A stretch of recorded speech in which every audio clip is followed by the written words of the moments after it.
নমস্কার বন্ধুরা, মাই কিচেন মাই ব্লগে সবাইকে আবারও একবার স্বাগত। আজকে সিম্পল চিকেন কারি রেসিপি নিয়ে আপনাদের সামনে হাজির হয়ে গেলাম। সবাই বানাতে পারেন, আমি কিভাবে বানাবো সেটাই আজকে শেয়ার করব। আসুন তাহলে শুরু করা যাক আজকের রেসিপি। গ্যাসের মধ্যে কড়া বসিয়ে দিয়ে দিয়েছি 4 টেবিল চামচ সাদা তেল। তেল খুব ভালোভাবে গরম হয়ে গেছে। এখন আলুগুলি ভেজে নিচ্ছি। আজকে চিকেন কারি আমি আলু দিয়ে বানাবো, আপনারা চাইলে আলু ছাড়াও বানিয়ে নিতে পারেন। আজকে সম্পূর্ণ রেসিপিটি সাদা তেলে বানাচ্ছি, আপনারা চাইলে সর্ষের তেলেও তৈরি করে ফেলতে পারবেন। এখন আলুর মধ্যে দিয়ে দেবো খুব সামান্য পরিমাণ একটু হলুদ গুঁড়ো, আর তার সাথেই দিয়ে দেবো খুব সামান্য পরিমাণ একটু লবণ দিয়ে আলুগুলিকে লাল লাল করে ভেজে তুলে রাখবো। আমার বাড়ির সকলে আলুটা খেতে পছন্দ করে, তার জন্য আমি আলুটা একটু বেশি পরিমাণেই দিয়েছি। আপনারা আপনাদের পরিমাণ মতন ব্যবহার করবেন। আলুগুলি লাল করে ভেজে নিয়েছি, এখন তেলটা ঝরিয়ে একটা পাত্রে তুলে রাখবো।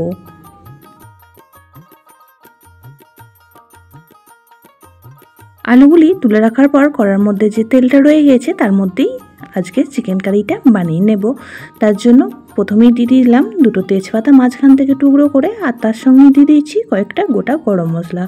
ফোড়নটিকে কয়েক সেকেন্ড ভেজে নেওয়ার পর এখানে দিয়ে দিচ্ছি 4টে বড় সাইজ পেঁয়াজ, লম্বা লম্বা করে স্লাইস করে রেখে দিয়েছিলাম, সেই পেঁয়াজগুলিই দিচ্ছি। আজকে আমি পেঁয়াজের পরিমাণটা একটু বেশি করেই দিচ্ছি, আর চিকেন কারিতে পেঁয়াজটা একটু বেশি পরিমাণে দিলে খেতে বেশ ভালো লাগে।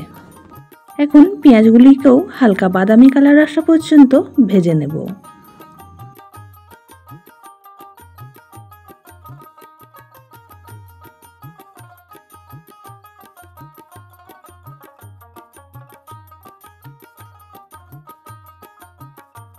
পেঁয়াজগুলি তেলের মধ্যে 2 মিনিট সময় নিয়ে ভেজে নিয়েছি, তাতে করেই কিন্তু বাদামি কালার চলে এসছে। এখন এর মধ্যে দিয়ে দেব একটা বড় সাইজ টমেটো কুচি। টমেটো কুচিটাও পেঁয়াজের সাথে 1 মিনিট সময় নিয়ে একটু ভেজে নেব, যাতে করে টমেটোটা খুব সহজেই নরম হয়ে যায়।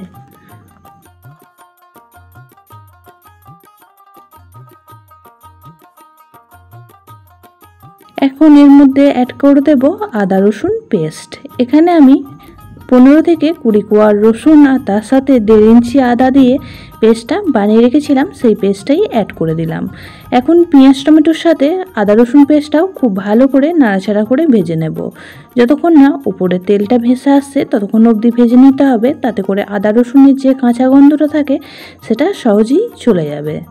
চিকেন কারি সবাই বানিয়ে থাকেন আর সবাই বানাতে পারেন, তবে আজকে আমি কিভাবে বানাচ্ছি সেটাই শেয়ার করছি। আশা করছি ভালো লাগবে। এই পর্যায়ে আদা রসুন খুব ভালো করে ভাজা হয়ে গিয়েছে। এখন দিয়ে দেব মিক্সিং জারটা ধুয়ে সামান্য পরিমাণ জল। যে মিক্সিং জারের মধ্যে আমি আদা রসুন পেস্ট করেছিলাম তার মধ্যে অনেকটাই লেগেছিল, তার জন্য ধুয়ে জলটাও অ্যাড করে দিলাম। এখন গুঁড়ো মশলাগুলি একে একে অ্যাড করে দিচ্ছি। দিয়ে দিচ্ছি 4 চামচের 1.25 চামচ হলুদ গুঁড়ো, তার সাথে দিয়ে দিচ্ছি 1 চামচ লঙ্কা গুঁড়ো, দিয়ে দেবো 1 চামচ ধনিয়া গুঁড়ো, আর তার সাথেই দিয়ে দেবো এখানে 1 চামচ ভরে জিরে গুঁড়ো। তার সঙ্গে এখানে দিয়ে দিলাম স্বাদ অনুযায়ী লবণ। কালারের জন্য এখানে 1/2 চামচ কাশ্মীরি লঙ্কার গুঁড়ো অ্যাড করে দিলাম। এখন সমস্ত মশলা খুব ভালো করে কষিয়ে নেব যতক্ষণ না মশলাটা থেকে তেল বেরিয়ে আসছে। যত ভালো করে মশলাটা কষানো হবে চিকেন কারির টেস্টটা কিন্তু ততটাই ভালো আসবে।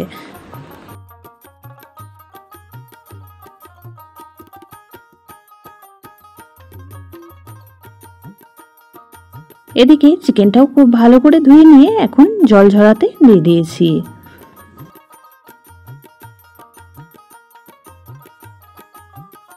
এদিকে মশলাটাও কষানো হয়ে এসেছে, আরও কিছুক্ষণ সময় নিয়ে একটু কষিয়ে নেব, তাতে করে মশলাটা আরও ভালোভাবে কষানো হয়ে যাবে। আর কষানো হয়ে গেলে এখানে ধুয়ে জল ঝরিয়ে রাখা চিকেনের পিসগুলি অ্যাড করে দেব। পুরনো বন্ধুরা সবসময় পাশে থাকার জন্য অনেক অনেক ভালোবাসা। নতুন বন্ধুরা যারা চ্যানেলে ভিজিট করছেন, চ্যানেলটি এখনও পর্যন্ত সাবস্ক্রাইব করেননি, তাদের কাছে অনুরোধ রইল চ্যানেলটি সাবস্ক্রাইব করে পাশের বেল আইকনটি অল করে দেবেন, তাহলে আমি যখনই কোনো ভিডিও দেব নোটিফিকেশন সবার আগে আপনাদের কাছে পৌঁছে যাবে। সমস্ত চিকেনটা দিয়ে দিয়েছি। এখন মশলার সঙ্গে খুব ভালো করে নাড়াচাড়া করে মিশিয়ে নেব, আর মিশিয়ে নিয়ে বেশ কিছুক্ষণ সময় নিয়ে কষিয়ে নেব। এইভাবে চিকেন কারি বানিয়ে রুটি, ভাত, পরোটা সব কিছুর সাথেই পরিবেশন করতে পারেন। খেতে কিন্তু অসাধারণ লাগবে।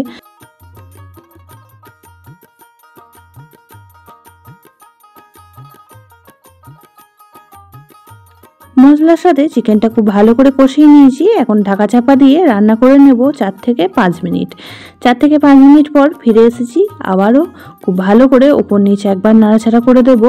আর এইভাবেই কিন্তু ঢাকা চাপা দিয়ে রান্নাটা করে নেব। এইভাবে চিকেন কারি বানালে বাচ্চা থেকে বড় সকলেই কিন্তু খুবই পছন্দ করবে। এইভাবে না বানিয়ে থাকলে অবশ্যই করে একবার এইভাবে বানিয়ে খেয়ে দেখবেন, এর স্বাদ কিন্তু জিভে লেগে থাকবে। এখন অ্যাড করে দেব ভেজে রাখা আলুগুলি।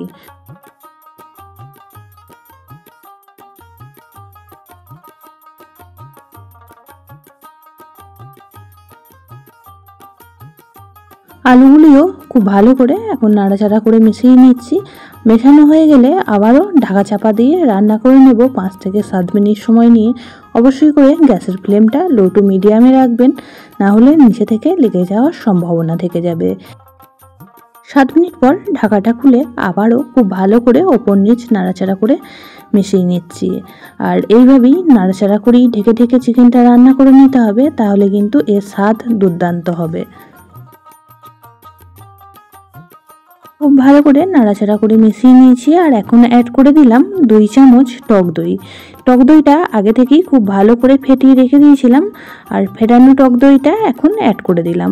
আবারও চিকেনের সাথে খুব ভালো করে মিশিয়ে নিচ্ছি। আর অবশ্যই করে এইভাবে একটু টক দই দিয়ে চিকেনটা বানিয়ে খেয়ে দেখবেন, এর স্বাদ কিন্তু আরও বেশি ভালো লাগবে। দইটা দেওয়ার পর 2 থেকে 3 মিনিট সময় নিয়ে খুব ভালো করে কষিয়ে নিয়েছি, তাতে করে দইয়ের কাঁচা গন্ধটা চলে যাবে। এখন অ্যাড করে দিচ্ছি এর মধ্যে 1/2 চামচ পরিমাণ গরম মশলা। আর তার সাথেই দিয়ে দেবো স্বাদটাকে ব্যালেন্স করার জন্য খুব সামান্য পরিমাণ একটু চিনি। আবারও সমস্ত উপকরণ খুব ভালো করে মিশিয়ে নেব।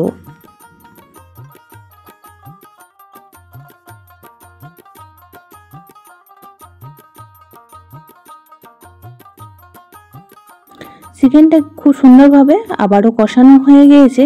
আর এই পর্যায়ে কিন্তু চিকেন আলু দুটোই খুব সুন্দরভাবে সিদ্ধ হয়ে গিয়েছে। এখন গ্রেভিটার জন্য আমি এখানে দিয়ে দেবো বেশ কিছুটা পরিমাণ গরম জল। এখানে দিয়ে দিয়েছি 1/2 গ্লাস পরিমাণ গরম জল। অবশ্যই করে গরম জল অ্যাড করবেন। গরম জল ব্যবহার করলে রেসিপির স্বাদটা কিন্তু বেশি ভালো লাগে।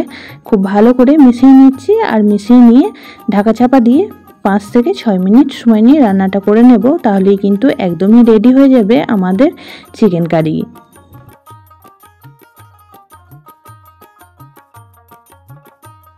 ফ্লেভারের জন্য ওপর থেকে দিয়ে দিলাম 2 কাঁচা লঙ্কা, মাঝখান থেকে টুকরো করে খুব ভালো করে মিশিয়ে নিয়ে এখন ঢাকা চাপা দিয়ে রান্নাটি করে নেব 5 থেকে 6 মিনিট সময় নিয়ে। 5 থেকে 6 মিনিট পর ফিরে আসলাম। দেখুন একদমই রেডি হয়ে গেছে আমাদের চিকেন কারি। দেখতে যতটাই লোভনীয় হয়েছে, খেতেও কিন্তু খুবই সুস্বাদু হয়েছিল। অবশ্যই করে একবার এইভাবে বানিয়ে খেয়ে দেখবেন, খুবই ভালো লাগবে। আজকে চিকেন কারিটা আমি পরিবেশন করেছিলাম রুটির সাথে, খুবই ভালো লেগেছিল। এখন গ্যাসের ফ্লেমটা অফ করে দেবো। আর স্ট্যান্ডিং টাইম করে রাখার পর ফিরে আসলাম। দেখুন দেখতে কতটাই সুন্দর হয়েছে। আজকের রেসিপিটি আপনাদের কেমন লাগলো অবশ্যই কমেন্ট বক্সে জানাবেন। বেশি ভালো লেগে থাকলে একটা শেয়ার করে দেওয়ার অনুরোধ রইল। সবাই খুব ভালো থাকবেন, সুস্থ থাকবেন।